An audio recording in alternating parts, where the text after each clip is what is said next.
15వ తారీఖున బలహీన వర్గాల నాయకుడు, సామాజిక న్యాయం కోసం పోరాడిన వ్యక్తి మహనీయుడు సర్దార్ గౌతులచ్చన్ గారి విగ్రహావిష్కరణ కార్యక్రమంలో మన తెలుగుదేశం పార్టీ కార్యకర్తలు మనసు బాధపడిన సంఘటనలు కొన్ని జరిగినాయి. దాని మీద పత్రికల్లో కూడా రకరకాల కథనాలు వచ్చినాయి. కొన్ని చోట్ల ఉద్దేశపూర్వకంగా తెలిసే నేను కానీ శిరీష్ గారు కానీ నారాయణ గారు కానీ ఆ కార్యక్రమంలో పాలు పంచుకున్నారని, ఈ విషయంలో మొట్టమొదటిగా నేను చెప్పేది ఏమిటంటే, నాకు చంద్రబాబు నాయుడు గారు, లోకేష్ గారు నాకు ఇచ్చిన గౌరవాన్ని నేను ఎప్పుడూ కూడా జీవితంలో మర్చిపోనని చెప్పేసి ముఖ్యంగా తెలియజేస్తా ఉన్నాను. 2, నన్ను ఆదరించిన కార్యకర్తల మనోభావాలు దెబ్బతిన్నందుకు నిన్న కూడా చెప్పాను. మరొకసారి వారి మనోభావాలు దెబ్బతిన్నందుకు వారికి సారీ చెప్తూ ఈ సంఘటనకు సంబంధించిన వివరాలు కూడా మరి కార్యకర్తలకు విశదీకరించాలనే ఉద్దేశంతో ఈరోజు మీ ముందున్నానని చెప్పేసి మనవి చేస్తాను. ఈ కార్యక్రమాన్ని పార్టీ రహితంగా, ముఖ్యంగా తెలుగుదేశం పార్టీ అధికారంలో ఉంది, నూజివీడులో తెలుగుదేశం పార్టీ అభ్యర్థిగా, మంత్రిగా నేనున్నాను కాబట్టి నా నియోజకవర్గంలోని గౌడు సోదరులు అందరూ కూడా జనసేనకు సంబంధించిన వాళ్ళు, టీడీపీ వాళ్ళు ముందు లీడ్లో ఉండి ఈ విగ్రహాన్ని ఆవిష్కరించుకోవాలనే కోరికను నా దగ్గర వెలువచ్చినప్పుడు తప్పకుండా నా సహాయ సహకారాలు ఉంటాయి. ఆయన మహనీయుడు, ఒక బలహీన వర్గాలందరూ కూడా గౌరవించదగ్గ వ్యక్తి. మీరు తప్పకుండా కార్యక్రమాన్ని చేయండి. నా అవసరం ఏమున్నా, నా సహకారం ఏం కావాలన్నా కూడా చేస్తానికి నేను సిద్ధం అని చెప్పేసి నా దగ్గరికి వచ్చిన గౌడ సంఘీయ సోదరులకి నేను చెప్పడం జరిగిందని చెప్పేసి మనం చేస్తాను. ఇక మిగతా పార్టీ దీంట్లో ఇన్వైటీస్ని నిర్ణయించడంలో కానీ, కార్యక్రమం నిర్వహించే ఆలోచనలో భాగం కానీ పార్టీకి ఎటువంటి ప్రమేయం లేదని చెప్పేసి కూడా సందర్భంగా తెలియజేస్తాను. ఎక్కడ కూడా పార్టీ అధ్యక్షులు లేకపోతే మండల అధ్యక్షులు అటువంటి వాళ్ళు ఎవరు కూడా ఇన్వాల్వ్ కాల. కేవలం గౌడ సంఘీయులు, వాళ్ళు గౌడ అధ్యక్షులు, గౌడ సెక్రటరీస్, గౌడ కోశాధికారులు, గౌడ వైస్ ప్రెసిడెంటు, జిల్లా అధ్యక్షులు, మండల అధ్యక్షులు, నియోజకవర్గ వాళ్ళు మాత్రమే ఈ కార్యక్రమాన్ని డిజైన్ చేసుకుని చేస్తడం జరిగింది. 9వ తారీఖు 8వ తారీఖు నా దగ్గరికి వచ్చి వాళ్ళు డేటు ఫిక్స్ చేశారు.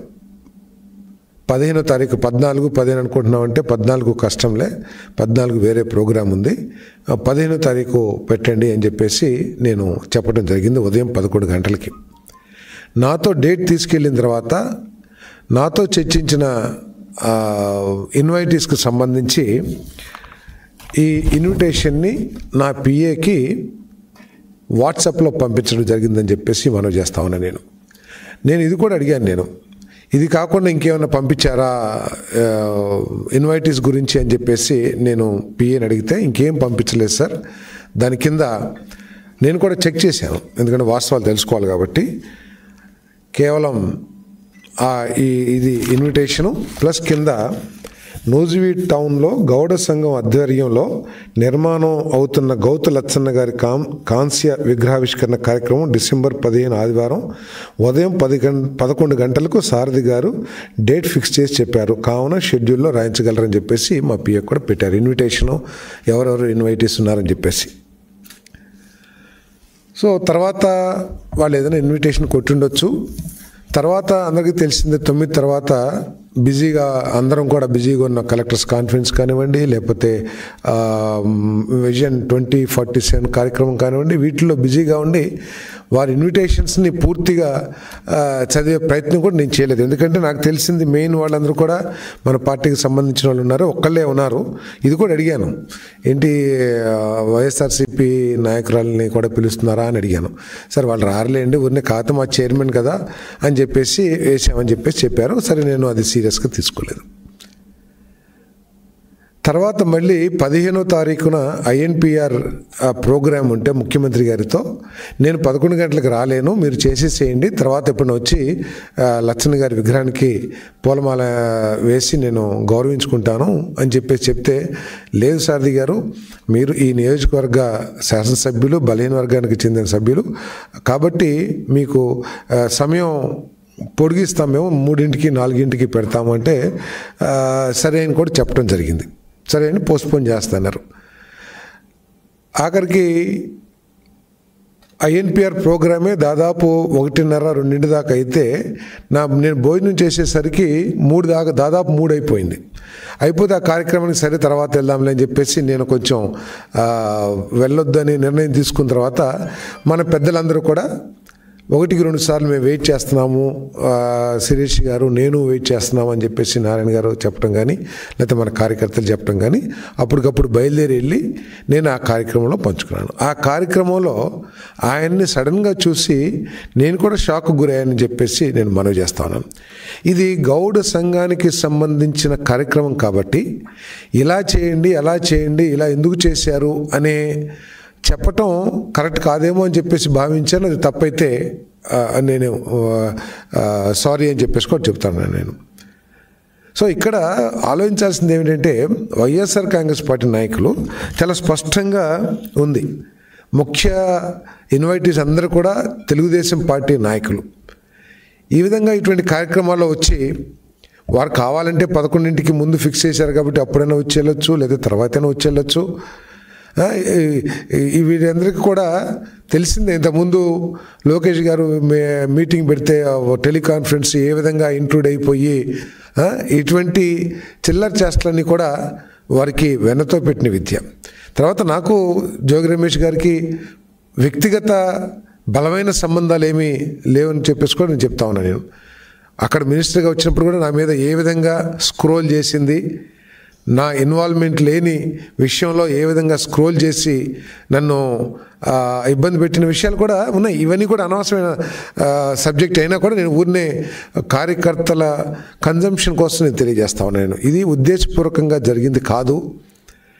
ఇది నేను ఆలోచించింది ఏమిటంటే గౌడ సంఘీయులందరూ కూడా ఎంతో అభిమానంతో ఎంతో గొప్పగా అక్కడ దాదాపు 300-400 వెహికల్స్తో ర్యాలీ అన్నీ పెట్టి గొప్పగా చేసుకుంటున్నారు కాబట్టి వారికి మనం సహకారం అందిస్తే మన పార్టీకి గౌడ సోదరుల సపోర్టింగ్గా పెరుగుతుందని చెప్పేసి నేను ఆలోచించాను తప్పితే వేరే విధంగా ఆలోచించలేదు.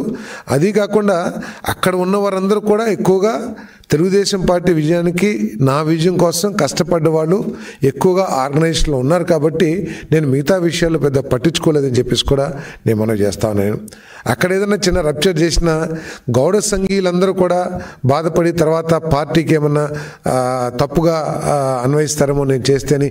సరే ఇదంతా కూడా ఏంటంటే ఊగిస్లాట్లో నేను ఏమి చేసి ఉండకపోవచ్చు. కానీ నేను ఇక్కడ మనవి చేసేది ఏంటంటే నేను తెలుగుదేశం పార్టీ సిద్ధాంతాలని, చంద్రబాబు నాయుడు గారి నాయకత్వాన్ని, లోకేష్ బాబు గారి నాయకత్వాన్ని బలంగా నమ్మటమే కాకుండా వారిద్దరూ కూడా నాకు చాలా ఎక్కువ గౌరవం ఇచ్చి నా గౌరవాన్ని పెంచిన విషయాన్ని నేను ఎప్పుడు కూడా మర్చిపోనని చెప్పేసి మనం చేస్తాను. నేను ఎల్లవేళలా వారి నాయకత్వాన్ని, తెలుగుదేశం పార్టీ కార్యకర్తల మనోబలాన్ని పెంచడానికి, వారి సమస్యలు పరిష్కరించడానికి, పార్టీ బలోపేతం అవడానికి మాత్రమే నేను పోరాటం చేస్తానని చెప్పేసి మనం చేస్తాను. ఎక్కడ కూడా ఏదో ఒక పత్రికలు రాశారు తాను వీరు అని చెప్పేసి, ఆ తానులో నుంచి నన్ను నేను చించుకుని నేను తెలుగుదేశం పార్టీలో చేరని చెప్పేసి నేను మనవి చేస్తా ఉన్నాను. నేను ఎప్పటికైనా సరే నేను తెలుగుదేశం పార్టీ సిద్ధాంతాలని ప్రజలకు తీసుకువెళ్ళి ప్రతిపక్షం చేసే ప్రతి కార్యక్రమాన్ని కూడా ఒక్కరోజు ముందే మీరు కనుక చూసినట్టయితే అన్ని పత్రికల్లో కూడా ఇచ్చారు. తెలుగుదేశం పార్టీ వారు పేరు నాని గారు వీళ్ళంతా కూడా అమ్మేసి పారిపోయారని చెప్పేసి కూడా నేను ఇవ్వటం జరిగింది. వైసీపీ వాళ్ళంతా కూడా దోచేశారని చెప్పేసి కూడా అంతకు ముందు రోజే ఇవ్వటం జరిగింది. నేను ఎక్కడ కూడా పార్టీ సిద్ధాంతాలు కానీ పార్టీ విషయాలు కానీ ప్రజల్లోకి తీసుకువెళ్ళడానికి ఎక్కడ వెనుకంజ వేయటం కానీ వెనకడుగు వేయటం కానీ ఎక్కడ చేయనని చెప్పేసి కూడా నేను ఇక్కడ మనవి చేస్తూ మరొకసారి తెలుగుదేశం పార్టీ కార్యకర్తలు ఎందుకంటే నన్ను ఆదరించారు. నేను కేవలం 5-6 నెలల ముందు పార్టీలో చేరినా కూడా తెలుగుదేశం పార్టీ కార్యకర్తలందరూ కూడా నన్ను ఆదరించి నూజివీడు ఎప్పుడు కూడా వైసీపీకి బలమైన నియోజకవర్గంలో నన్ను గెలిపించిన విషయాన్ని నేను ఎప్పుడు కూడా మర్చిపోనని చెప్పేసి మనం చేస్తాను. అందుకనే నా వ్యవహార శైలి కానీ నా పనితనం కానీ చూసినట్లయితే ఎప్పుడు నియోజకవర్గంలో తెలుగుదేశం పార్టీ కార్యకర్తలను బలోపేతం చేయడానికి, గ్రామాల్లో వివక్షాపూరితమైన పరిస్థితులు లేకుండా ఉండటానికి, తెలుగుదేశం పార్టీకి మేలు జరిగే విధంగానే నేను చర్యలు కానీ నిర్ణయాలు కానీ లేకపోతే పనితనం కానీ చేస్తానని చెప్పేసి కూడా ఈ సందర్భంగా మనం చేస్తామని నేను ఈవెన్ మొన్న ఎలక్షన్లో కూడా నీటి సంఘాలు ఎక్కడ కూడా కొంతమంది చెప్తున్నారు సారథి గారు ఏదో వైసీపీ వాళ్ళకి సపోర్ట్ చేస్తానని చెప్పేసి. నిన్న జరిగిన 83 ఎన్నో ఉన్నాయి 93 నా నియోజకవర్గం నీటి సంఘాలు, దాంట్లో ఒక్క పేరు కూడా నేను చెప్పలేదని చెప్పేసి మనం చేస్తాను.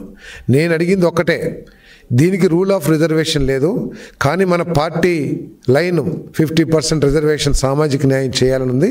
కాబట్టి మీరు ఎవరిని చేసుకున్నా ఏం చేసినా ఉన్న వాటి అన్నిటిలో 50% ఎస్సీ బీసీలకు వచ్చేటట్లు మీరు చర్యలు తీసుకోండి అని చెప్పేసి చెప్పాను. చెప్తే పలానా వ్యక్తికి ఇవ్వండి, ఈ వ్యక్తికి ఇవ్వండి అని కూడా నేను చెప్పలేదని చెప్పేసి మనం చేస్తాను. అదేవిధంగా డీసీ వచ్చింది, మాకు 2 డీసీలు ఉన్నాయి. ఒక డీసీ వాళ్ళు వస్తే నేను ఒకటే చెప్పాను, దాంట్లో నేను చెప్పేది ఏముంది బ్రదర్, అందరూ నాకు కోసం పనిచేశారు, నేను ఒక పేరు నేను చెప్పలేను. 5 టీసీల్లో ఒక డీసీ కావాలి కాబట్టి 5 మన పెద్దలందరూ కూర్చుని మీరు నిర్ణయం తీసుకుంటే దానికి నేను సంతకం పెట్టాల్సి వస్తే సంతకం పెట్టి లేకపోతే ఫోన్ చేసి చెప్పి నేను చేస్తాను తప్పితే దీంట్లో ఇన్వాల్వ్ కానని కూడా నేను చెప్పడం జరిగిందని చెప్పేసి మీకు మనం